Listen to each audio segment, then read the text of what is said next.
Assalamualaikum warahmatullahi wabarakatuh.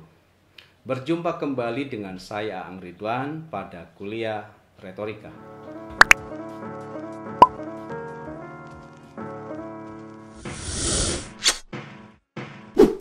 Pada kuliah retorika kali ini kita akan belajar banyak dari seorang mubalik nasional dai yang sangat populer. Beliau adalah Kiai Haji Abdullah Gimnastiar atau yang kita kenal dengan A.A. Gim. A.A. Gim, kawan-kawan semua, sosok dai yang telah mewakafkan waktunya untuk berdakwah sejak beliau usia mahasiswa. Persisnya ketika tahun 1986 mengelola pengajian mahasiswa yang beliau beri nama Kelompok Mahasiswa Islam Wirausaha atau KMIW. Kemudian pada tahun 1990 KMIW berubah menjadi Yayasan Darut Tauhid. Yang menarik, visi Darut Tauhid yang dibangun oleh A.A. Gim adalah menjadi lembaga dakwah tauhid yang menghasilkan generasi ahli dzikir, generasi ahli fikir, dan generasi ahli ikhtiar yang menjadi rahmatan lil alamin. Sebuah visi yang menurut saya sangat visioner. Nah, catatan tentang dakwah A.A. Gim memenuhi jagat maya dan jagat nyata yang bisa kita banyak akses dimanapun oleh kita. Saya tidak akan bicara panjang tentang biografi beliau. Pada hasanah retorika Romawi dikenal salah seorang tokoh yang sangat berpengaruh, yakni Marcus Tullius Cicero. Retorika disimpulkan Cicero sangat pendek namun dalam, sangat singkat namun padat. Menurut Cicero, retorika itu adalah the good man speak well. Jika retorika menuntut seseorang bisa bicara yang baik, benar, indah, menarik, bisa mempengaruhi orang lain, maka rumusnya jadilah pribadi yang baik terlebih dahulu. Simpulan retorika ini dalam analisa saya hari ini dimiliki oleh sosok dai yang santun, dai yang adem, yakni A.A. Gim. Kawan-kawan semua, indikasi the good man yang dimiliki oleh A.A. Gim, pertama, beliau itu memiliki koneksitas ruhani dengan yang ilahi. Kita bisa melihatnya. Yang kedua, beliau itu memiliki kebeningan dan kejernihan hati. Malah saya melihat A.A. Gim itu adalah pejalan kaki di ruang sunyi, sehingga terbangun spirit menjadi. Ini nanti bisa kita lihat dalam berbagai macam inovasi dakwah yang beliau kembangkan. Ibarat terumputan, bebungaan, pepohonan, semuanya tumbuh pada ruang kesunyian. Bahkan bintang, gemintang, rembulan, dan mentari, semuanya bergerak rapi pada ruang sunyi. Jadi indikasi the good man adalah pejalan kaki di dunia sunyi, sehingga buahnya memiliki spirit menjadi hingga lahir ragam inovasi. Berikutnya, A.A. Gim itu memiliki kedewasaan dalam berpikir yang ditandai oleh berpikir rasional, berpikir metodologis, berpikir logis, berpikir sistematis, berpikir komprehensif. Yang tak kalah penting, A.A. Gim itu memiliki harmoni antara atribut dengan attitude. Jadi indikasi the good man itu antara atribut sebagai seorang kiai harmoni dengan attitude-nya. Atribut seorang tokoh harmoni dengan attitude ketokohannya. Bahkan kalau boleh saya simpulkan, A.A. Gim itu memiliki good moral karakter. Jadi karakter moralitasnya luar biasa hebat. Nah, sekali lagi dalam telaah seksama atas sejumlah video ceramah beliau, buku-buku yang ditulis oleh beliau, tulisan-tulisan yang ditulis oleh beliau, saya amati wawancara beliau di televisi, serta data-data terkait. Bahkan saya sering datang tempo lalu mengikuti kajiannya. Bahkan ketika istri saya semester 7, waktu itu saya nikah semester 7, skripsinya tentang efek media buletin Kolbun Salim, kita datang wawancara ke sana. Maka saya dapat menarik kesimpulan bahwa A.A. Gim itu memiliki indikasi sebagai the good man. Kawan-kawan semua, ketika A.A. Gim tampil sebagai sosok the good man, maka speaking well, apa yang ia bicarakan begitu sangat baik. Mari kita lihat indikasinya. Pertama, ketika kita mendengar ceramah Agim, diksi yang beliau pilih itu jauh dari interpretasi yang bernuansa konfliktual. Jadi diksi yang dilemparkan oleh Agim sangat jauh dari unsur-unsur konfliktual. Yang kedua, kata-kata yang beliau lemparkan sangat berona, puitis, bahkan berbunga-bunga. Hingga setiap kata yang dilontarkan oleh Agim dalam ceramahnya itu selalu membangun perasaan kita yang berbunga-bunga. Lalu gaya bicara yang beliau terapkan friendly banget gitu.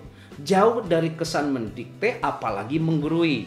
Bahkan jamaah pengajian Agim itu selalu posisikan sebagai sahabat. Jadi audien itu diposisikan sebagai sahabat. Lalu berikutnya kalimat yang beliau susun sangat padat dan aman dari kalimat-kalimat yang membosankan. 1 jam, 1,5 jam dalam kasus tertentu pernah 2 jam mendengarkan ceramah Agim tidak membosankan. Karena struktur kalimatnya padat. Dan itu bersih dari kalimat-kalimat penat yang membosankan. Lalu berikutnya spirit materi ceramahnya itu memantik audien untuk melakukan apa yang disebut dengan inner dialogue, yakni dialog dalam diri. Saat mendengar ceramah Agim, jadi ada perjalanan ke dalam diri yang melakukan sebut saja dialog gitu, bahwa betapa diri ini sangat durhaka, betapa diri ini banyak maksiat. Itu bukan disebutkan oleh Agim, tapi ada semacam kesadaran dalam diri kita. Jadi memantik, lakukan inner dialogue. Kemudian berikutnya isi materi ceramahnya sangat kontras, memiliki visi merawat hati. Hingga beliau punya brand dalam ceramahnya kan, manajemen kolbu.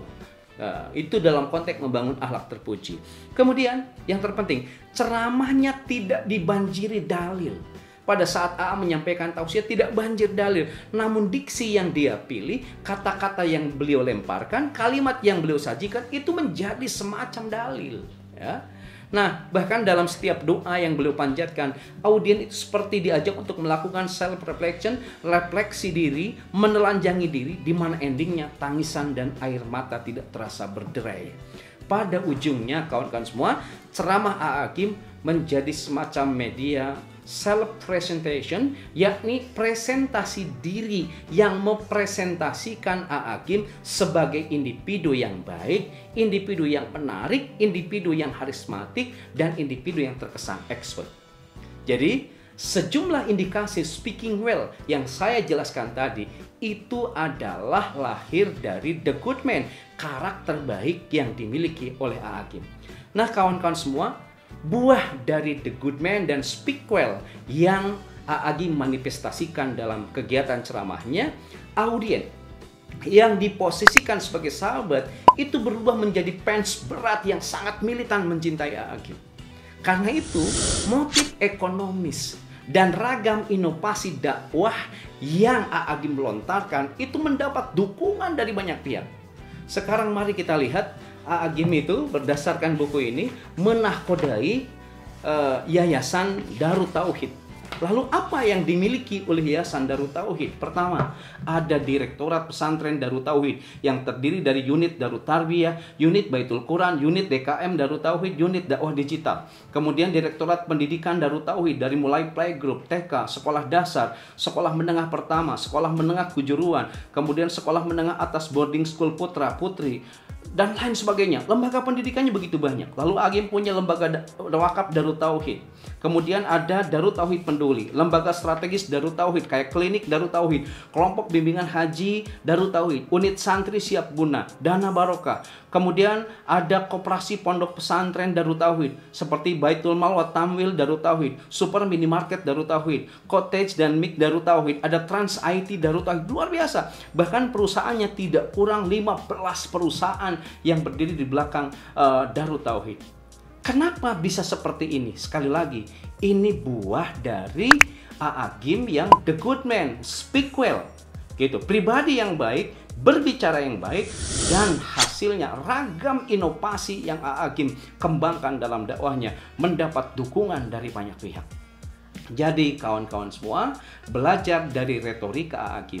Jika kita ingin bicara baik, benar, indah, lalu pembicaraan kita bisa mempengaruhi orang lain, hingga ragam inovasi pengembangan dakwah yang kita lemparkan ingin didukung oleh orang lain, Pakailah rumus A.A. Hakim. The good man speak well, menjadi pribadi yang baik, hingga nanti kita bisa berbicara baik, hingga kebaikan yang kita sampaikan akan banyak mendapat dukungan dari orang lain dengan baik pula. Kawan-kawan semua, kita bisa menarik simpulan. Pertama, retorika A.A. Hakim menurut saya sangat kental dengan retorika Cicero yang menyimpulkan the good man speak well. Untuk menjadi pembicara yang baik, yang memiliki pengaruh baik, itu bermuara dari kepemilikan kepribadian yang baik. Sehingga dalam ceramahnya A.A. Hakim tidak banjir dalil, dan karena beliau sendiri telah menjadi dalil bagi jamaahnya. Jadi A.A. tidak terlalu banyak menyampaikan dalil, tetapi diri A.A. menjadi dalil bagi yang lain. Itulah retorika A.A. Hakim. Semoga kita bisa mengambil manfaat, dan hapunten anu kasuhun pada pangersa A.A. Hakim, saya memberanikan diri untuk mempelajari retorika yang A.A. kembangkan dengan harapan generasi milenial hari ini bisa berkiblat, bisa mencontoh kiprah dan inovasi dakwah A.A. sehingga akan tumbuh berkembang kebaikan yang dimiliki oleh generasi hari ini. Sekian, mudah-mudahan menginspirasi dan ada manfaatnya. Wallahu waliyut taufiq wal hidayah. Assalamualaikum warahmatullahi wabarakatuh.